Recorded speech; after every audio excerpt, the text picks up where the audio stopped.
귀로 듣고 눈으로 읽으면 깨달음의 은혜가 2배입니다. 부제목 가상칠언.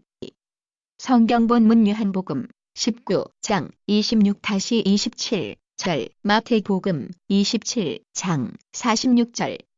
오늘은 지난 시간에 이어 예수님께서 십자가에 달려 죽으시면서 마지막으로 남기신 가상칠언 중에서 제3, 4엄에 대해 증거하고자 합니다. 1. 제3번. 여자여 보소서 아들이니이다. 보라 내 어머니라. 요한복음 19장 26-27절을 보면 예수께서 그 모친과 사랑하시는 제자가 곁에 섰는 것을 보시고 그 모친께 말씀하시되 여자여 보소서 아들이니이다 하시고 또 그 제자에게 이르시되 보라 내 어머니라 하신대 그때부터 그 제자가 자기 집에 모시니라 말씀하셨습니다. 그러면 예수님께서 동정녀 마리아에게 여자여 보소서 아들이니이다 말씀하신 이유는 무엇일까요? 여기서 아들이란 예수님 자신을 의미하는 것이 아니라 곁에 선 제자 요한을 가리키는 것으로서 마리아에게 요한을 아들처럼 여기라고 말씀하신 것입니다. 그리고 요한에게는 동정녀 마리아를 내 어머니라 말씀하시니 요한은 그때부터 동정녀 마리아를 자기 집에 모시고 어머니처럼 섬기며 살았습니다. 우리가 기억해야 할 것은 예수님께서 마리아에게 여자여 고 부르셨다는 사실입니다. 본문 26절에 모친이라고 한 것은 예수님께서 동정녀 마리아를 모친이라 부르셨다는 말씀이 아니라 제자 요한이 자신의 입장에서 기록한 것이지요. 성경을 살펴보면 예수님께서 동정녀 마리아를 어머니라고 부르신 기록이 없습니다. 예를 들어 요한복음 2장에 물로 포도주를 만드실 때도 마리아를 향해 여자여 하고 부르셨습니다. 이는 동정녀 마리아가 결코 예수님의 어머니가 될 수 없기 때문입니다. 예수님은 하나님과 근본 하나이시며 삼위일체 하나님 중 한 분이시지요. 창조주 하나님께는 어머니가 있을 수 없습니다. 하나님은 영원 전부터 영원 후까지 스스로 계신 분으로 출애굽기 3장 14절 누군가 하나님을 낳은 것도 아니요 하나님을 만들어낸 것도 아닙니다. 그러므로 근본 하나님의 본체이신 예수님께서 피조물인 마리아에게 어머니라 부를 수가 없는 것입니다. 유전적으로도 마리아는 예수님의 어머니가 될 수 없습니다. 사람이 잉태될 때는 아버지의 정자와 어머니의 난자가 결합하게 되는데 예수님의 경우는 마리아의 난자를 통해 잉태되신 것이 아닙니다. 예수님은 마리아의 몸을 빌어나셨을 뿐 성령의 능력으로 잉태되셨지요. 만일 아기가 인큐베이터 안에서 자랐다고 해서 인큐베이터가 아기의 부모가 될 수는 없는 것과 같이 마리아가 예수님의 어머니가 될 수는 없는 것입니다. 하나님께서는 하나님의 자녀들이 스스로 계신 성부, 성자, 성령 하나님만을 섬기고 경배하기 원하십니다. 그래서 출애굽기 20장 3-4절에 보면 너는 나 외에는 다른 신들을 내게 입게 말지니라 너를 위하여 새긴 우상을 만들지 말고 말씀하셨으니 스스로 계신 하나님 외에는 어떤 피조물도 그 형상을 만들어 경배해서는 안 되는 것입니다. 다음으로 예수님께서 동정녀 마리아에게 여자여 보소서 아들이니이다 말씀하신 것은 마리아를 위로하기 위함입니다. 사랑하는 예수님께서 고난당하시는 것을 볼 때 마리아는 마치 칼로 마음을 찌르는 듯한 고통을 받고 있는 상황이니 자상하신 예수님께서 이런 마리아를 기억하심으로 마지막 순간까지도 마리아를 위로하시며 제자 요한을 친아들처럼 의지하게 하신 것이지요. 그리고 요한에게는 보라 내 어머니라 말씀하시며 마리아를 어머니처럼 섬기도록 당부하셨습니다. 마리아는 동정녀로서 예수님을 낳은 후 남편인 요셉과의 사이에 여러 자녀들을 낳았습니다. 그러나 예수님께서는 마리아의 자녀들에게 부탁하지 않으시고 제자 요한에게 부탁하셨습니다. 여기서 우리는 우리의 참된 소속이 어디인지를 깨달아야 합니다. 빌립보서 3장 20절에 오직 우리의 시민권은 하늘에 있는지라 거기로서 구원하는 자 곧 주 예수 그리스도를 기다리노니 말씀한 대로 구원받은 우리는 하늘의 시민권을 가진 천국 백성입니다. 주님을 영접함으로 이름이 천국의 생명책에 기록된 우리의 아버지는 하나님이시며 우리의 참된 형제자매는 주를 믿는 하나님의 자녀들입니다. 그러면 왜 하나님을 아버지라 하는 것입니까? 이는 우리 생명의 근원이 하나님께로부터 왔기 때문입니다. 우리의 몸을 낳은 것은 육의 부모이지만 근본적으로 부모의 정자와 난자도 하나님께서 주신 것이지요. 아버지의 아버지, 그 아버지 이렇게 계속해서 거슬러 올라가면 결국 우리 모두의 조상은 아담입니다. 인류의 시조인 아담의 생명은 하나님께로부터 왔지요. 하나님께서 친히 아담의 몸을 만드시고 그 안에 생기를 불어넣으셨으니 근본적으로 우리 생명은 하나님으로부터 온 것입니다. 또한 사람이 결혼하여 자녀를 낳는다고는 해도 하나님께서 허락하지 않으시면 생명을 잉태할 수가 없고 잉태된 아이에게 영혼을 주시는 것도 하나님의 소관이지요. 오늘날 발달된 과학으로 인한 인간 복제에 대해 많은 논란이 있는 것을 봅니다. 그러나 아무리 유전공학이 발달한다 해도 영원히 사람의 영혼을 만들어낼 수는 없습니다.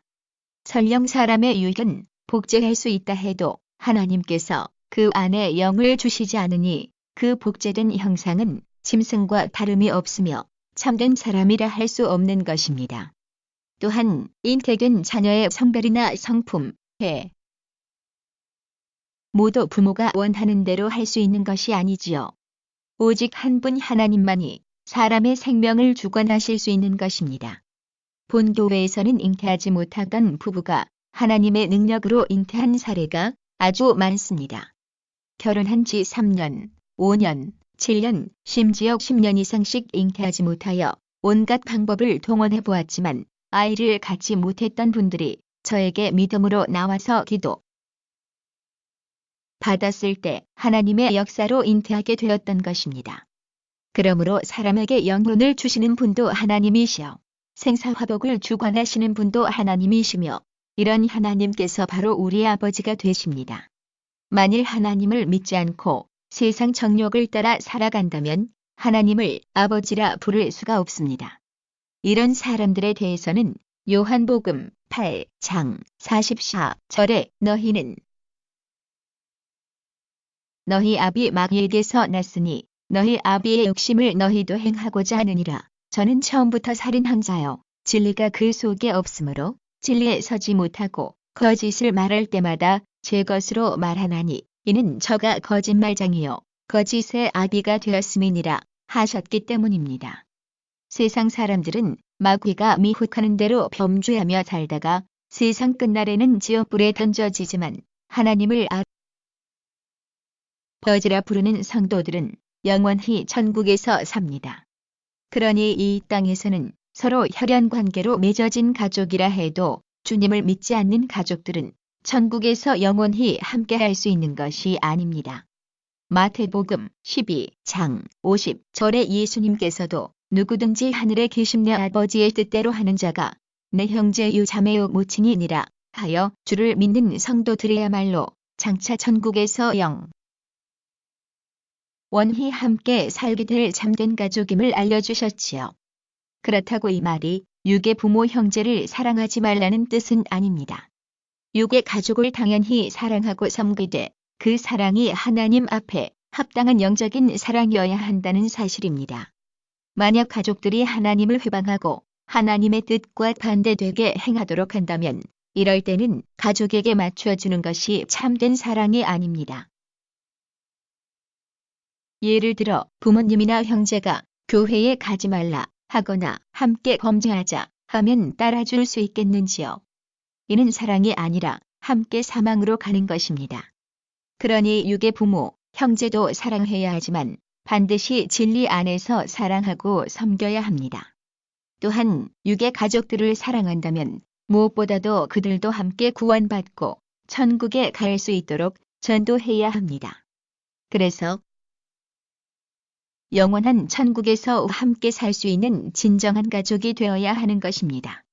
이처럼 사상 7원의 세 번째 말씀에는 애통하는 마리아의 마음을 위로해 주시고자 하는 예수님의 사랑이 담겨 있으며, 또한 구원받은 우리의 소속은 천국에 있으며 우리의 참된 가족은 주 안에서의 형제자매인 것을 알려주고 계십니다.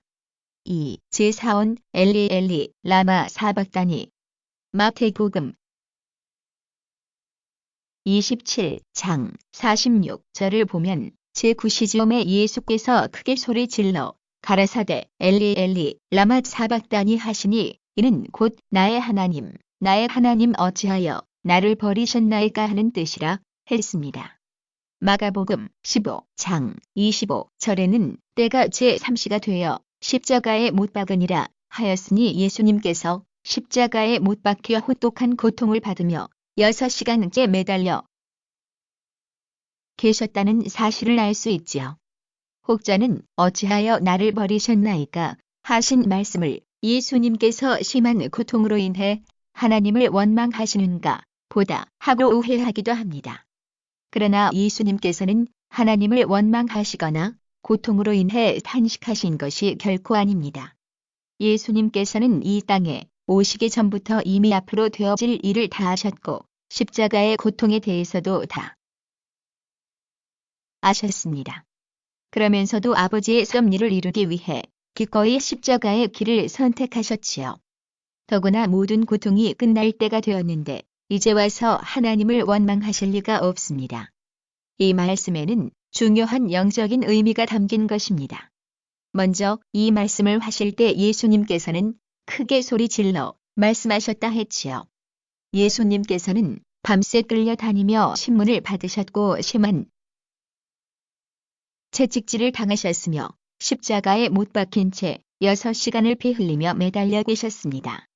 이처럼 소리 지르실 만한 기운이 남아있지 않은 상황인데도 힘을 다해 큰 소리로 말씀하신 것은 모든 사람들이 이 말씀을 듣고 왜 예수님께서 하나님께 버림받으셔야만 했는지, 왜 참혹한 십자가에 못 박히셔야만 했는지 깨닫기를 원하셨기 때문입니다.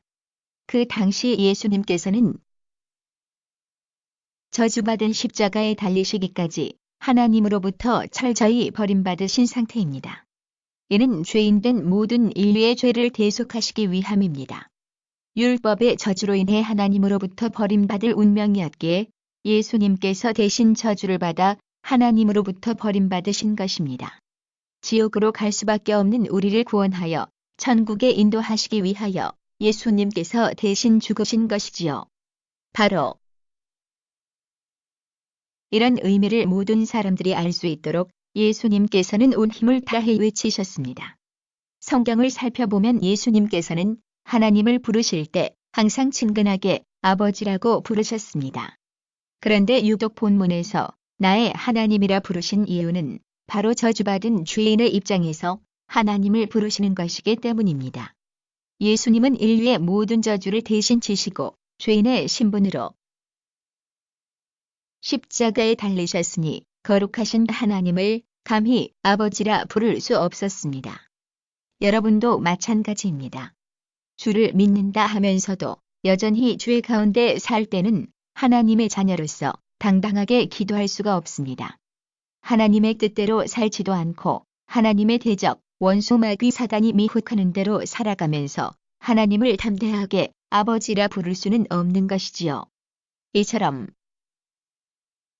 예수님께서 하늘의 모든 영광을 다 버리고 죄인들과 같이 버림받으신 이유를 깨닫게 하시고자 예수님께서는 힘을 다해 큰 소리로 말씀하고 계십니다. 하나님께서 왜 나를 버리신 줄 아느냐? 내가 이처럼 버림받은 것은 바로 너희를 사랑하여 너희 죄를 대속하기 위함이라고 모든 사람에게 알리기 원하신 것이지요. 또 한 가지 이유는 하나님께서 죄인들을 위해 독생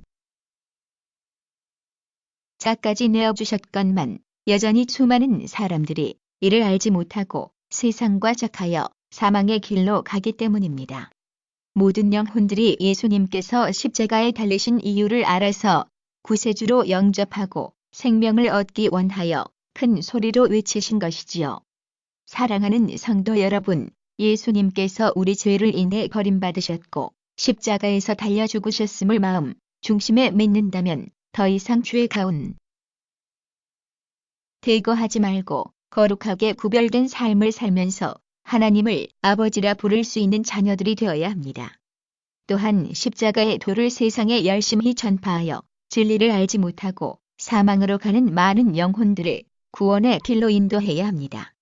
그러므로 가상칠언의 영적인 의미를 깨닫고 마음에 깊이 새겨 날마다 하나님 앞에 합당한 삶을 살 뿐만 아니라 장차 천국에서도 가장 영광스러운 처소에서 영원히 주님과 함께 거하시기를 주님의 이름으로 축원합니다. 주변 분들에게 많이 알려주셔서 은혜 받게 해주시길 바라며 구독 눌러주시고 좋아요 눌러주세요. 감사합니다.